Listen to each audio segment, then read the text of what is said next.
च्या पदावर नसताना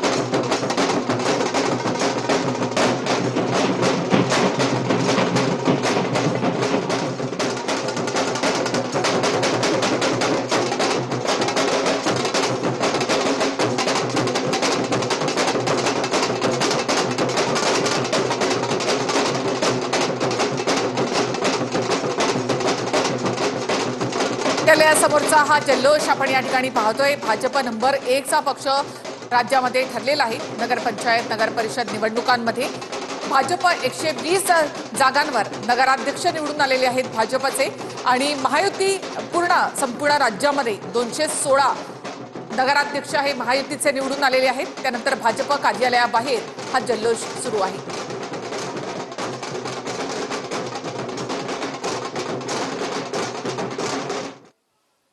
कणकवलीमध्ये शहर विकास आघाडीचे उमेदवार संदेश पारकरजी हे निवडून आलेले आहेत।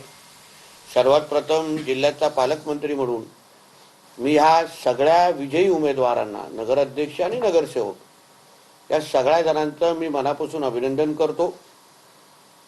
यापुढे जिल्ह्याचा पालकमंत्री म्हणून या शहरांच्या विकासाच्या दृष्टिकोनातून त्यांच्या काही अपेक्षा आणि मागण्या निवेदनारूपी जे माझ्याकडे येतील,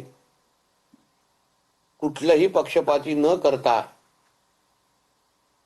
100% न्याय देण्याची हमी आणि शब्द मी या निमित्ताने चारही नगराध्यक्षांना आणि त्यांच्या खालची नगरसेवकाच्या पॅनलला मी देतो। शेवटी जिल्हा नियोजन असो की अन्य नियोजनाची निधी हा जनतेचा पैसा असतो, अधिकार जनतेचा असतो, आणि म्हणून या शहरांच्या विकासासाठी राजकारणाच्या पलीकडे जाऊन, आता निवडणुका आज संपलेल्या आहेत, आता राजकारण करण्याचं काही कारण नाही, कारण त्या निवडणुका या खेळीमेळीच्या वातावरणामध्ये आणि जे काय वातावरणामध्ये झाल्या त्याच्यामुळे आता ह्या पुढे विकास हाच केंद्रबिंदू मानून जी काय मदत सरकारच्या वतीने लागेल ती त्यांच्या सगळ्यांच्या मागे, निवडून आलेल्या सगळ्यांच्याच मागे उभी करण्याची जबाबदारी ही माझी असेल, हा विश्वास या निमित्ताने मी व्यक्त करतो। त्याचबरोबर भारतीय जनता पक्ष म्हणून आमच्या कार्यकर्त्यांच्या प्रामुख्याने मी अभिनंदन करीन की अतिशय चांगली लढत त्यांनी ह्या निवडणुकीमध्ये दिली। वेंगुर्ला, सावंतवाडीमध्ये तर कार्यकर्त्यांनी अतिशय जोमाने आणि जिद्दीने काम करून तिथे एक चांगला नगराध्यक्ष आणि चांगल्या फरकाने निवडून आणून खालतीही चांगल्या संख्येचे नगरसेवक निवडून आणण्यामध्ये कार्यकर्त्यांचाच मोलाचा वाटा आहे। यासाठी मी त्यांचं मनापासून अभिनंदन करेन।